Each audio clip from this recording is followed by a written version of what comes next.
Robin, backing up a little bit now after covering today's news, for Mhm. those who are less familiar with Nevada Organic Phosphate and for whom this is more of an introduction than an update, give us the backstory on how you came across Murdock Mountain as an opportunity to begin with.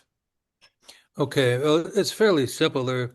There was a prospector who was in his car in the middle 80s driving up Highway 233 Yep, towards Montello, and he looks up to his left. And he sees there's this black band about 4,500 feet up Murdock Mountain, which is 9,000 foot hill yeah. mountain, right? And he's a prospector, says, that looks like phosphates. So he drove along the trails that you drove up. There you went. And I drove up and I saw that same black band. Yeah. Yeah. And he banged off some rock, took it back, assayed it, found out it was phosphate. So the next year he came up with a backhoe and trenched a significant number of trenches over that 6 kilometers. Yeah, And then nobody cared. The USGS came along in the early 90s and said, well, this isn't 17%, so it doesn't work, P2O5, so it doesn't work for acid for MAP and DAP. So that's why the majors never paid attention to it. Right. So finally, Marco Montesinos, who's our geo out of Reno, who really is our operations guy as well, was there and came upon it and had a look and called Paul Pittman, my organic geo, who has lots of experience, life experience with organics. He lives up in Brampton, north of Toronto, okay. and he came down and he looked at it and he called me and said, Robin, this is organic. We have to have it. Paul gets a little excited. It's okay. So anyway, I cut a deal with Marco, who had already applied for a lease on the ground. And just very quickly for people so they understand, when Teddy Roosevelt was president, he did all the parks in the West. He Right, also started allocating land in that state for the BLM as federal owned land. 65% of Nevada is now BLM. right, And it's divided into two activities. You can, if you're gold, silver, or base metals, you can stake your opportunity and then drill it. You do a small, like if you stake a couple of acres, you do a quick EA, submit it, it's nothing, you go drill. But if you're a lease, which is phosphate, potash, and oil and gas, which is really an oil and gas way about it, not mining. right. We have 1,700 acres. We had to do a full year environmental assessment starting in the spring and right through the fall. You can only do it in 1 year. It has to be contiguous. And it cost us $500,000 in 24. And we submitted it to the BLM beginning of 25. Then they took until the end of September to make a decision to give us the drill permit. And then we gave them a quick kick and we got the drill permit and away we went. Here we go. So we think that we'll be able to shrink that time frame down now that we know what we're doing, and we've got the people who know what they're doing to talk to the BLM about the next set of permits, which will Okay. allow us to continue to drill where we're going. So again, once we got the drill permit, we immediately got on the ground, drilled the first 6 holes, and had to come out because of the weather. But the first 6 holes were amazing. Yeah. And it told us the story that we were hoping to tell in the proof of concept, right? So this is a real discovery, the first hole, the first 6 holes. And then when we assayed them, they came back as organic. That was spectacular. Hmm. So the first 6 holes told us the whole thing was in fact contiguous. When all 6 holes showed the same material, the same depth, like we're down, it's 110 to 130 meter hole with 30 meters sort of in the middle of that Mead Peak formation Yeah. of phosphate. So that was there in each hole about the 30 same meters. So it looked the same, and then uh, we looked at it and ran the assays and found out it was homogeneous, that it was all the same phosphate, that same 4 meters, so 11% at the top, and then we got the surprising 4 meters of 17% at the bottom of hole six. But all 6 holes were the same in the top 4 meters. And so it's contiguous, homogeneous, and then we proved it's organic. Yeah. So those are the big numbers to start with. The one thing we have left to prove is how big is it? This is the scale. Like, does it Right. really extend the scale? Does it really extend for the whole 30 kilometers? And is it contiguous and homogeneous?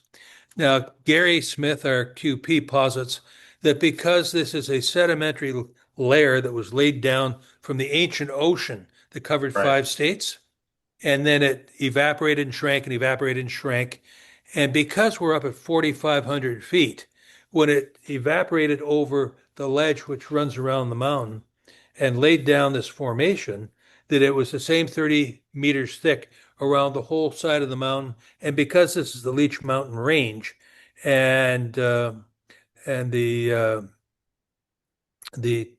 McEwen mining found that it really extended for the whole 30 kilometers. You could see all the sampling at surface looks all the Right. same. So the question now is it 30 kilometers long? Is it 30 meters thick? And is it 11 at the top and 17 at the bottom? And do we have 200 million tons ETMI? Do we have 400 million tons ETMI with the 17%? Don't know. Got to go drill. Yeah. So Yeah. the first part was magic. I mean, we were every hole we were excited and we were singing and dancing. It was an amazing opportunity. But now we realize what we have is unique in the world. Yeah. There It is is. not another there is not another sedimentary phosphate raw rock direct application opportunity anywhere else in the Yeah. world of this size. Well, when There Ken and are I were other, sitting, yeah, when Ken and I were sitting in his truck and we were before we actually were yeah, out walking the ground, and again we spent pretty much the mhm, whole morning out there. He was showing me some of the graphics that you've got and whatnot, and I took a picture of a couple of them here. But yeah, about how, it's not going to be exactly uniform, but you do have like this layer, almost a pancake, where this yes, stuff settled, which as you pointed out, and as I saw with my own eyes, you can see from miles away driving you're right off of Interstate 80, driving north mhm, toward yeah, Murdock Mountain. You can see this stuff. And it's yeah, remarkable how it came in. And so let's talk about long term, saying that you prove that you've got a larger and mhm, economic resource of this stuff. The mineability, how you recover it later, is also kind of interesting and unique and fairly simple compared to a lot of mining operations. It's almost like yes, you're in, a coal country and you're mining a yeah, it's a seam coal where seam, you've got a layer of coal and it's either coal mhm, or it's not. And you can see this stuff. right. I mean, Ken was showing me the Well, it's different black, kinds of rock. You've got shale and you've got this yes, other compressed fossil dew or whatever you want to call it. And the country mhm, rock around it is very distinct. So you know it's what you're limestone. pulling out. Mhm. Yeah, it's fascinating. Again, the fellows they have a lot of it. Gary, Paul have a lot of experience, like 30 years plus. We're a Mhm. great team, Mark. And we don't have any engineers. The engineers, at the end of the day, when we do the 43-101, suggest are going to get mined. But to us, the logic of the seam and the fact it's 30 meters contiguous for the first click and a half, if it is for the next 30 clicks, which it should be, might be faulted along the way, but Yeah. it should be contiguous. Then it's really simple. You're standing on the road, you turn 90 degrees to the mountain, put your adit in right at the mountain, down you go. The seam is 26 degrees slope to start with, but Gary says it flattens out fairly soon. Mhm. And there's no capex in this. You Right. simply go to Caterpillar and you lease a couple of those creepy crawly low slung jobs that you see in TV movies of Pennsylvania, where they're using these coal machines running through the seam It's a with big big auger. teeth at the front. Yeah, it's a big Yeah, and auger. sometimes they're on an arm, so they'll go up and down. Like we've got a 30-meter, 90-foot intersection. You can mine the whole thing. There's no waste. Mhm. Because if you're 11% and 17% with 1 or 2% or 3% in the middle, you need to blend this all down to 8% or less so you don't burn the crops. Right. So if you can mine the whole face without having to worry about sorting it, you simply put the auger in, it grinds it up, set it on a conveyor belt back up to surface. Then a bunch of Nevada good old boys with trucks, and they all love to truck rock, Yeah. will truck this rock down to Montello, 6 kilometers, Yeah. dump it on a pad, we'll pave in there, put it through a micronizing machine to grind it up either sand or small pebbles, Right. put it in a bagging machine to bag it in 4 cube bags like you get your topsoil. Yeah. Forklift picks it up, takes it across the 2-lane street, puts it in a boxcar at the railhead. When the Yep. boxcar is full, you ship it east or west. Yeah. Dig it up, grind it up, bag it up, ship it out. That's Yeah. it. Can't be All simpler than OpEx, that. no CapEx. Yeah. Yep. Yeah. That's good And stuff. yeah.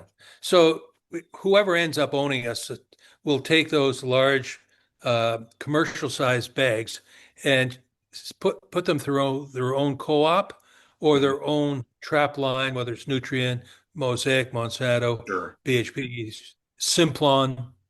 They all have their own trap line to sell their Mhm. own products now. So all you're going to do is persuade the farmers that they really want to put a little organic fertilizer on their fields. In terms of pricing, the business in Iran has changed the pricing. I haven't seen anything, probably won't until Friday from Argus, because Argus Research puts it out every Friday. Right. But it was $500-600 a ton for MAP and DAP. I think it's probably closer to 1,000 now. Yeah. And there was a small operation east of us at Utah, at the base of the state, called Keros. It was an Australian listed British firm that had a small operation on the Mead Peak on the side of a hill, and they used a backhoe to scrape it down, put it in a truck, and take it to a place where they custom milled it and bagged it. And they were selling 25 pound, excuse me, bags through Home Depot and Amazon for $3,500 a ton. Yeah. So when people ask me, what do you think you're going to sell it for? What are you going to produce it? All the stuff that goes around the thought about production, I say, I fall back on that story of when people ask me in a crowd, well, I say, sometime in November, I'm going to Yeah. get a call at midnight. It's goes, hey, Robin, you want to go spend the rest of your life in Belize? And I go say, okay, where do we pick up the check? Yeah. Right. And I would never embarrass my mother by not picking up the check. Yeah. Yeah. That's for sure. So that's where we're going. I don't think we'll last till Christmas Yeah, well, because, that'd be nice. I mean, you that it's such a unique asset. And what's really cool about this, I can almost hear the Mhm. Twilight Zone theme song playing in the back of my head. Yeah. People are familiar who have followed the mining industry for a number of years, Hmm. that a lot of emergent stories of the recent past were of things that miners and mining companies several decades ago threw away. They didn't want it. You Yes. got a gold mine that's got copper. We don't want the copper. Throw it away. Put it on a dump over here. Yep. You got antimony. That's a problem. You don't want antimony. Antimony might be an indicator for gold, but we don't want it. Throw that away. Now all of a sudden the things that were thrown away, you want it. And I Worth more than find it gold. I find it comical that Hmm. McEwen Mining, which has got a big presence to the south west of Hmm. you in Nevada. I was there also during my Yep. trip. That they were looking for gold and silver and whatnot, found phosphate. Ah, okay, well, let somebody else worry about the phosphate. Now you're the Yes. somebody else worrying about the phosphate. Yes. I know Rob McEwen well. I Yeah, have since 1976. yeah, So known him a long time. Anyway, the real key in looking at this is not just the asset itself, but where it is. It's in Nevada. It's 100% in a U.S., yeah, in a state that needs it, that's mining friendly. And it's in America when the president is saying, drill, baby, drill, and saying we want it domestic. Well, here it is. yeah, It's the best of all worlds. It's unique, it's American, it's easily mined, and it's an easy story to tell with no waste rock, very, no use of water. There's no water used in the whole production. yeah, So as a result, it's clean as clean can be when it comes to mining and phosphate. yeah, So it's a very unique perspective from many levels. And sure, I would think that fairly soon we'll start to see Governor Lombardo, who's running for office in November as a Republican in Nevada, may actually have some things to say about this could very well because be. it's good for him. Yeah, And the same with Doug Burgum at Interior. yeah, So, you know, this drill baby drill is what we were waiting for. yeah. And no complaints. Here we go. Merry Well, and, Christmas. and and mine, baby, mine, and there's still hoops to jump through, but you've jumped through enough of them now to where you're drilling a second big round and Yes. applied for other permits, and yeah, it really is cool that with a lot of things taking years out there that we hear about and still tied up. I don't know if you saw this, Rob, and I was watching Bloomberg these days has got their own Wall Street Week. program on Hmm. Sunday nights. I'm old enough to remember Louis Rukeyser on public television with his Wall Street Hmm. Week many, many moons ago was part of my Hmm. Friday night TV. Well, this is on Sunday night. They interviewed Vicky Pesce, who is a CEO of Resolution Copper down in Arizona, Yes. which single-handedly could produce a third of this country's copper needs. And Hmm. there it sits, still not in production, one of the richest underground copper mines on the planet.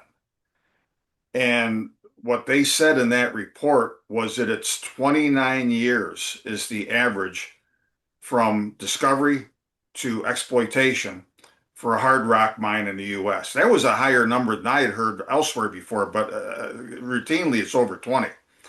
I've been up in Well, the Iron Range in Minnesota. I've been on the ground at both Twin Metals and the mhm. North Met project in the Iron Range of Minnesota, two development stage projects that could provide a major part of this country's needs for many different metals, copper included.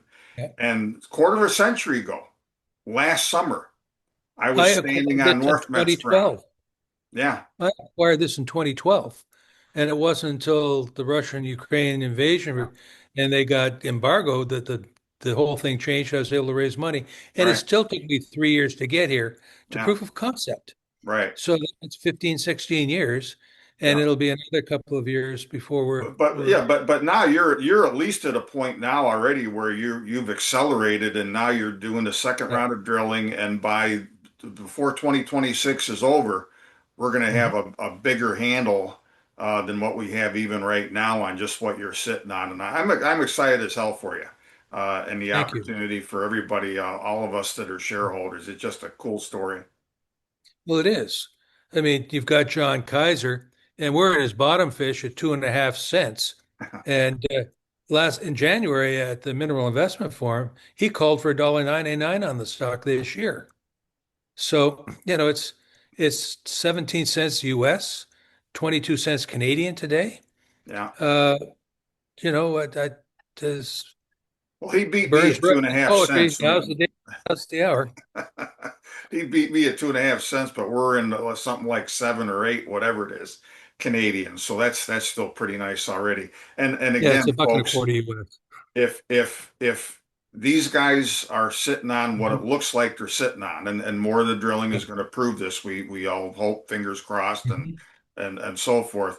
That's even a pittance compared to the value that they're sitting on in the ground of this organic fertilizer, which just No became a question. whole lot more dear with everything going on in the world. And so, Robin, Yes. congratulations again. We'll look forward to visiting with you from time to time, keeping everybody up to date.